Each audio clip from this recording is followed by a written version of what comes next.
A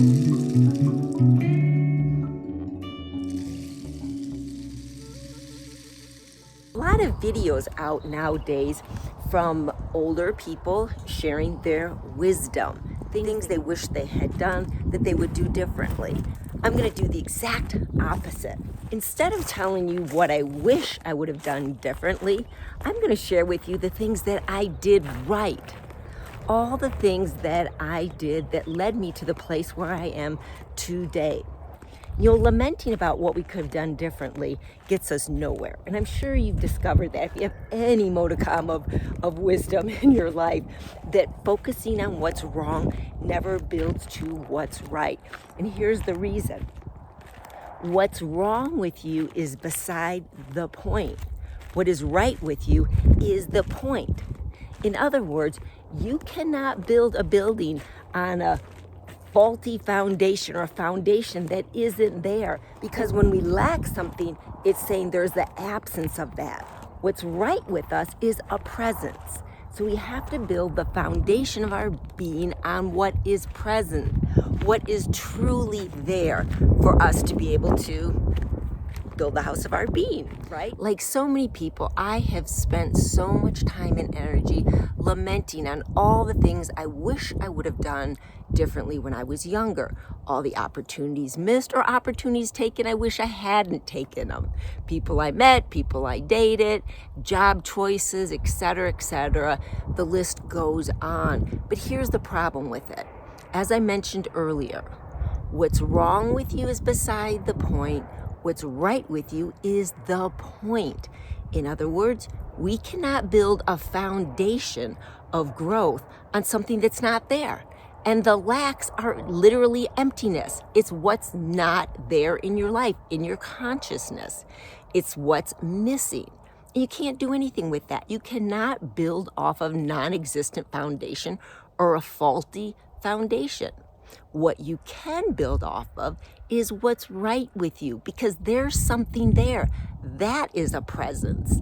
The rightness is a presence that gives us the building materials in which to move forward and grow and expand. So that's what I want to do today. Today, I want to share with you all the things that I've done right. And it may sound kind of arrogant, but trust me, I have done as many things I've done right. I've done equally as many things that I would regret if I wanted to go down that road. But I'm not going to go down that road. And I invite you not to go down that road either. So I want to start with talking about the things I did right as far as my physicality goes, as far as being in this physical body, because this is what's carried me to the place of being 65 right now, 65 years old and in fairly decent health. And I think I'm doing pretty good. And I think those decisions help carry me to have what I have today and what I'm able to enjoy today physically as Elisa. So one of the big things I did when I was in my early 20s is I discovered weight training. I mean weightlifting, not just light weights, little girl weights. This was heavy duty bodybuilding. And this was in the early 80s. And I went to a gym when I was in college that was all male. It was like a sweat box, the old, like Gold's Gym before all that was popular. I was the only female there. I used to go first thing in the morning. I had the owner, Al, teach me about weight training. And it was like months and months and months. I don't know how long, but it was quite a period of time until I developed enough strength and enough confidence and expertise. And then I waltzed in there at 5 o'clock when the gym was full of men, and I worked out. And they watched, and they were like, whoa, who is this? And I was in sweatpants. There's no cute little leotard things in those days, and that would not have gone over in that gym. But I trained hard, and I developed, and I garnered all their respect. I was kind of the little sister of the gym. And that, for me, was a huge confidence builder. Not only the achievement of that, but building a strong, muscular body. And I'll tell you what, after I had the experience of learning what it's like to be physically strong, have muscles. I was like, no wonder big, strong guys have a certain swagger about them. It's really cool being physically strong. So I invite all women out there, no matter what age you are, is to look into developing your muscle. It's very, very important. It's very important, especially as you start to age. They say one of the number one indicators of how well you're going to fare as you get older is leg strength in particular. Because falling can be a huge problem, and it can be the beginning of the end for a lot of older people. But nowadays, what I'm able to enjoy, because I laid such a foundation of athleticism, starting when I was 20s, not as a teenager, not in high school. I was never really athletic. I snow skied and water skied, but I was never involved in sports. But I developed all that later on in my 20s. I thought I was kind of behind then. I thought I was late starting. It's so funny. But now what I'm able to enjoy in my house of being is that I have a lot of muscle memory of strength. I don't have to work out very hard at all. I mean, I have different goals now, right? As we get older, our goals change from brute physical strength to more, it goes to physical, to mental, to spiritual strength. But still, I'm able to stay in shape because I have a foundation there. And it's really easy for me to maintain it with maybe 2-3 times a week, 20-30 minutes of some aerobics and weight training. For nowadays, I've spent my time, I've done my due diligence in the gym. It's all life gets out of me now. So I want to maintain that level. So that's something I did right, and I'm very proud of that, and I'm reaping the benefits of it nowadays. The next thing I want to look at is going to be mental strength. What I did right when I was younger. And what I did right was that I was really as open as I could be, and I think more open than a lot of people, to new ideas and to growing and learning. And I took a lot of chances. I started my first business when I was in college. It was called Elisa Designs. I did it for almost 20 years. I did beautiful custom wearable art, clothing and jewelry, and I did pop-ups before there was even a word pop-up came into being. This would have been in the 80s and on through the 90s. So I was kind of a maverick in that way, is that I really stubbornly just kind of did what I want. But in that pursuit, I also was open to new ideas. And this, I think, is most important. New ideas. And I would listen to things with an open mind, and I would see if it resonated with me. And it's like, that has a ring to truth. It has a ring of truth to it. So you know what I would do? I would test it out. I would test it out and see if it was true or not for myself instead of taking someone's word for it. And that's kind of what it's like being a rebel. And I know you've got a rebel in you too, maybe in a different version of it. Maybe it came on later. Mine came on very early. I think I came out of the womb being a rebel of a certain degree. Anyway, so I would test out ideas and see if they worked. And if they did, I adapted them in. So from that place of inner truth and intellectual understanding through interpretation and implication and then application, I gained a base of wisdom, because wisdom for me is knowledge plus action equals wisdom. And that's the magic formula. You learn something, you apply it, and then you see if it's true or not for you. So that would be like a key thing. I'm really proud of myself when I look back that, as a youngster, I had a lot of gumption, and I was very brave to look into things and to question things, not just to accept them, to decide for myself whether this thing is true or not.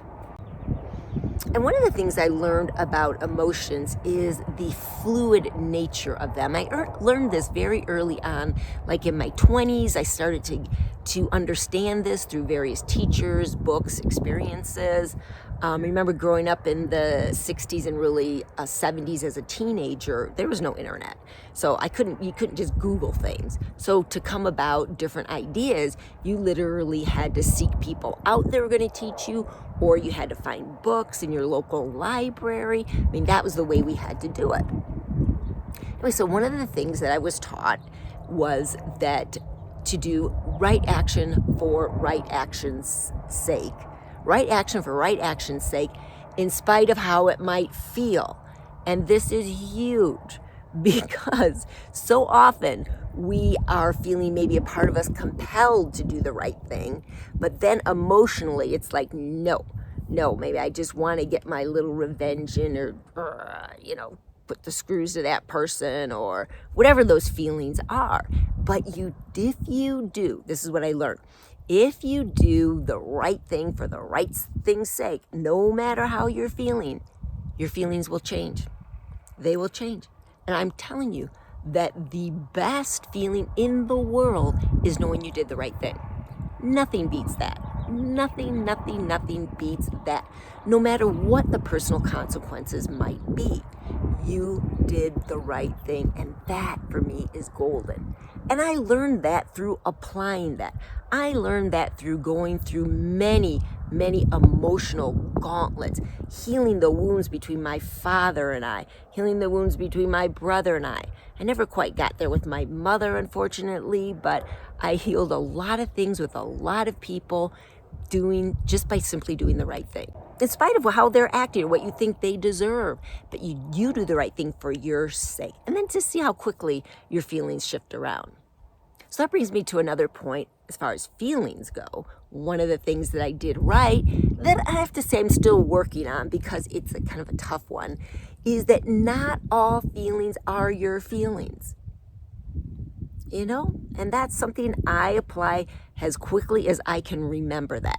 I mean, it's kind of hard sometimes in the heat of the moment when suddenly you're just flooded with so many feelings just out of nowhere. You're just deeply sad or deeply agitated or angry, or just something overwhelms you.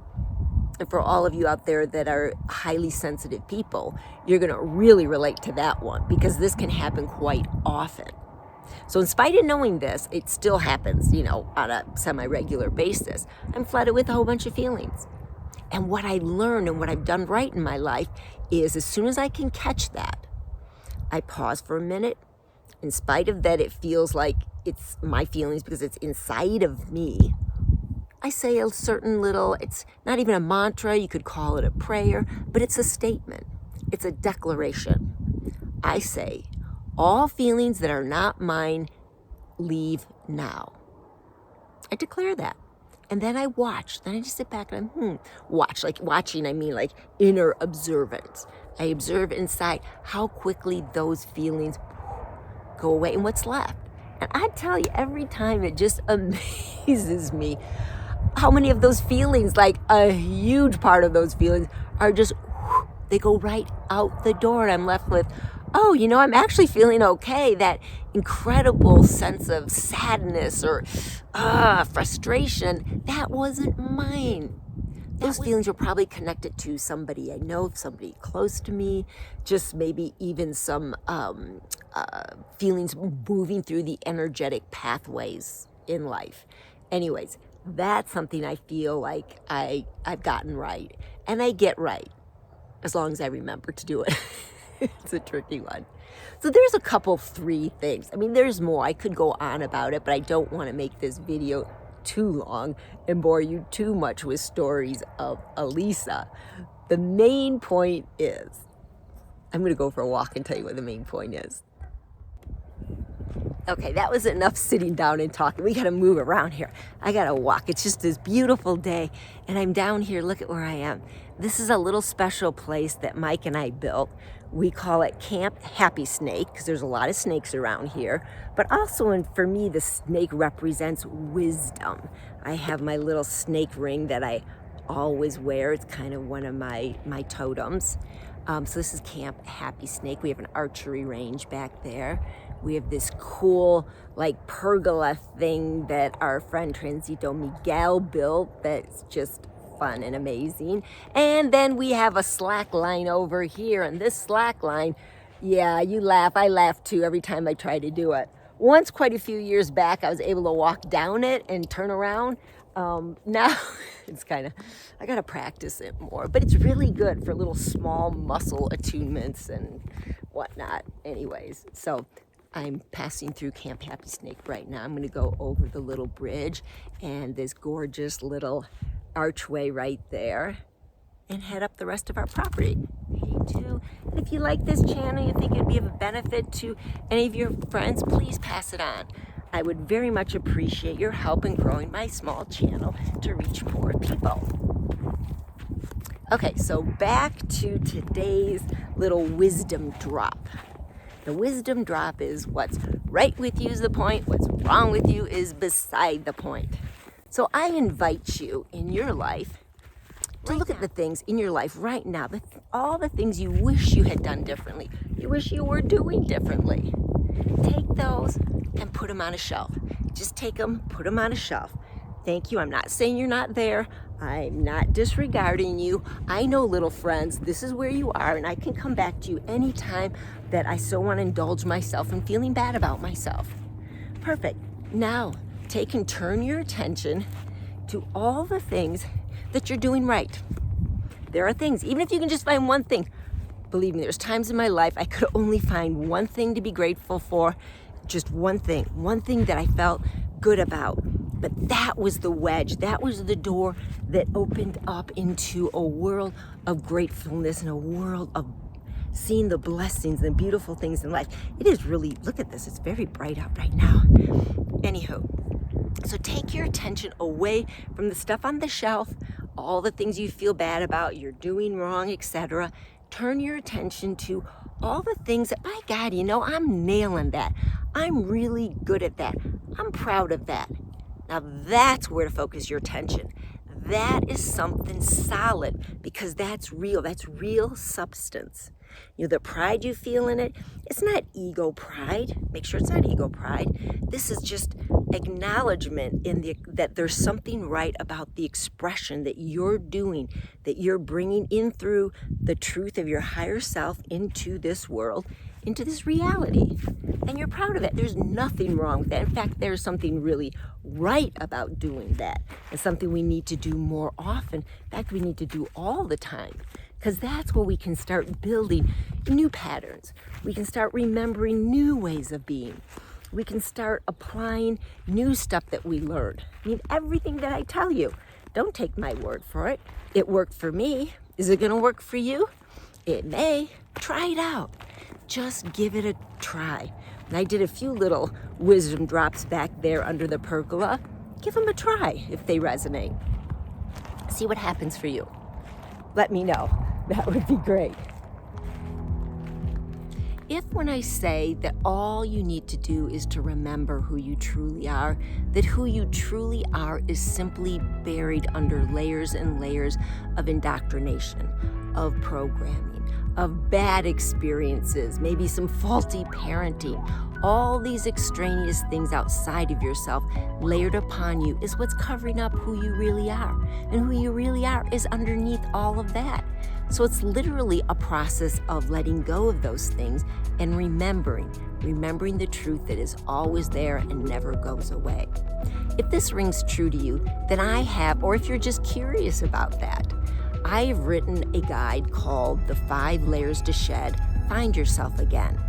I designed this guidebook to help you become aware of 5 different things. There's more than that, but what I feel are 5 core layers that have been piled on us over time and being in this world. I've provided a link for you to claim your free guide in the description below. So I hope you take advantage of it.